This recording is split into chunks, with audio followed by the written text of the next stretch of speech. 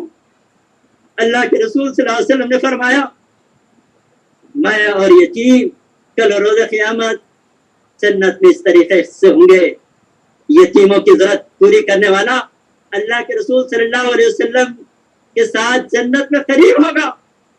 آپ نے فرمایا جو یتیم کے ساتھ شفقت کرتا ہے، محبت کرتا ہے، اپنے مال یتیم پر خرچ کرتا ہے، یتیم کے سر پر محبت سے ہاتھ پھیرتا ہے، اس کے سر میں جتنے بال ہیں اتنی نیکیاں اللہ تبارک و تعالیٰ اس بندے کے نام اعمال میں لکھ دیتے ہیں۔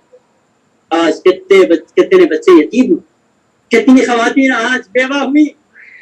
حضرات، ہماری ذمہ داری بڑھ جاتی ہے، ہم اٹھیں، ان یتیم بچوں سے محبت کریں، ان کی تعلیم کا انتظام کریں، اپنے بچوں کے ساتھ انہیں کھلائیں پہنائیں، ان سے شفقت و محبت کے ساتھ پیش آئیں۔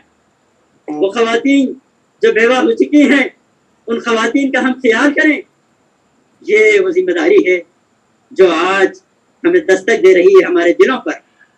یہ کام نہیں کریں گے تو پھر کل روز قیامت یاد رکھیے ان کام کے نہ کرنے کے نتیجے میں ہم پکڑے جانے والے ہیں۔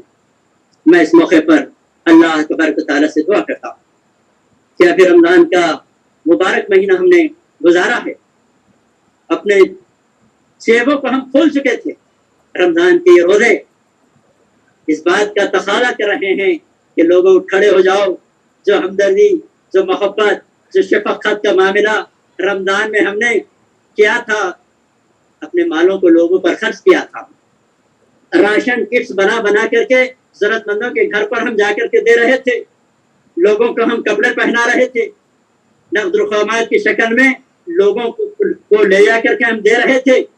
رمضان کا مہینہ گزر گیا لیکن لوگوں کی ضرورت باقی ہے، لوگوں کی بھوک باقی ہے، لوگ ابھی باقی ہیں، ضرورت مند باقی ہیں۔ رمضان کے روزے ہمیں اس بات کی تربیت دے رہے تھے کہ ہمدردی کا یہ جذبہ رمضان کے بعد بھی ہمارے دلوں کے اندر باقی رہنا چاہیے۔ غربت دور نہیں ہوئی، رمضان ختم ہوا لیکن غربت دور نہیں ہوئی، سائل ابھی باقی ہیں، بلکہ ان ایام کے اندر اور ہمیں کام کرنا ہے۔ رمضان کے روزے اور اس کے تقاضے اسی وقت پورے ہوں گے جب ہم لوگوں کی ضرورتیں پوری کرنے کے لیے آمد اور تیار۔ نماز اللہ تبارک تعالیٰ نے جو فرض کی ہے، اللہ تبارک تعالیٰ عبادت کا محتاج نہیں ہے، یہ نماز کا تقاضا ہے کہ ہم لوگوں کی ضرورتیں پوری کرنے کے لیے کھڑے ہو جائیں۔ حضرات، وقت کافی ہو چکا ہے، بہت ساری قرآن کی آیتیں اور نبی اکرم صلی اللہ علیہ وسلم کے حدیث ہم پڑھتے رہتے ہیں. اللہ تعالیٰ نے مجھ پر اور آپ پر بڑا کرم کیا، ہمیں صحت مند رکھا ہے، ہمیں مالوں سے نوازا ہے. اللہ تبارک و تعالیٰ کا حمد بھی، شکر بجا لائیے. خدا کے راستے میں اپنے مالوں کو نکالیے. اللہ کے رسول صلی اللہ علیہ وسلم نے فرمایا جب بندہ بند مٹھی لوگوں کی ضرورتیں پوری کرتا ہے، ایک ہاتھ اگر خرچ کرے تو دوسرے ہاتھ کو پتہ نہ چلے، روز قیامت اللہ تبارک و تعالیٰ کے سائے تلے میں ہوگا. یہ بے شمار نعمتیں جو اللہ تبارک و تعالیٰ نے مجھے اور آپ کو دی ہے، عمل شکر اس کا یہ ہے کہ آج ہم ضرورت مندوں پر اپنے مال خرچ کرنے کے لیے اٹھ کھڑے ہو جائیں. کسی کو پیسوں کی ضرورت ہے، کسی کو دواؤں کی ضرورت ہے، کسی کو اناج کی ضرورت ہے، کسی کے گھر میں چولہا نہیں چل رہا ہے، کسی کو آکسیجن سلنڈر کی ضرورت ہے. غرض یہ کہ جسے جس چیز کی ضرورت ہے ان چیزوں کو انفرادی طور پر بھی ہم دیں اور اجتماعی طور پر تو جماعت الحمدللہ یہ کام ادا کرتی رہتی ہے. میں اللہ تعالیٰ سے دعا کرتا ہوں کہ اللہ تبارک و تعالیٰ خدمت کے کام ہم سے لے لے. جو مال ہمارے پاس ہے ضرورت مندوں پر خرچ کرنے کی ہمیں توفیق خیر عطا فرمائے. ربنا تقبل منا انك انت السميع العليم وتب علينا انك انت التواب الرحيم. رب اغفر لنا وانت خير الراحمين. السلام علیکم ورحمۃ اللہ وبرکاتہ. جزاک اللہ خیر محترم. یہ تھے محترم جناب احمد عبدالحلیم صاحب جو اپنے جذبات سے گرما رہے تھے اور ہم کو الفاظ پر اٹھا رہے تھے. ہم محترم کا شکریہ ادا کرتے ہیں کہ آپ نے ہماری دعوت قبول کی اور ہمیں مخاطب کیا. اللہ تعالیٰ آپ کو بہترین جزائے خیر عطا فرمائے. اور آپ سب کا بھی شکریہ کہ آپ نے اس پروگرام کو جوائن کیا اور سماعت کیا. اسی کے ساتھ ہم اس پروگرام کو اختتام تک پہنچاتے ہیں. سبحان اللہ بحمدہ، سبحانک اللہم وبحمدک، نشہد ان لا الہ الا انت، نستغفرک ونتوب الیک. جزاک اللہ خیر. السلام علیکم.